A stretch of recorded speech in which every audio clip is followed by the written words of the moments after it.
తదుపరి కుంభరాశి. కుంభరాశి వారికి ఈ వారం అంతాను కూడా కొంత ప్రతికూలతే ఎక్కువగా ఉన్నదనేది చెప్పవచ్చు. ముఖ్యంగా ఇతరులతో సంబంధిత ఏదైనా పని చేసేటప్పుడు కానీ, ఇతరులకు సలహాలు ఇచ్చేటప్పుడు కానీ, లేదా నలుగురితో కలిసి ఏదైనా టీం వర్క్‌గా పనిచేసేటప్పుడు కానీ కొంత విఘ్నాలు ఏర్పడే అవకాశాలు ఉంటూ ఉన్నాయి.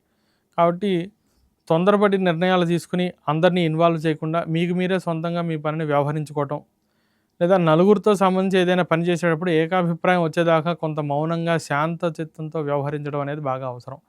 అందరినీ విమర్శించే విధంగా ఉంటే కొంత ఇబ్బంది పడేటటువంటి పరిస్థితులు ఏర్పడుతూ ఉంటాయి. ఏదైనా ఎవరైనా తప్పు చేసినా అది చెప్పాలన్నా కూడా సున్నితంగా వారు మనసు నొచ్చుకోని విధంగా జాగ్రత్తగా మాట్లాడి చెప్పినట్లయితే మంచి పేరు ప్రతిష్టలు వస్తాయి. ఆర్థికంగా కూడా ఇబ్బందులు లేకుండా ఉద్యోగంలో అందరి సహకారం కూడా లభిస్తూ ఉంటుంది.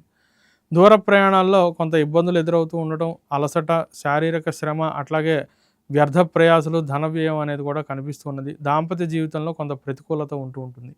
వారమంతా దైవానుకూలత కొరకు నవగ్రహ స్తోత్ర పారాయణ, నవగ్రహ దానం చేయడం వల్ల మంచి సత్ఫలితాలు కలుగుతాయి.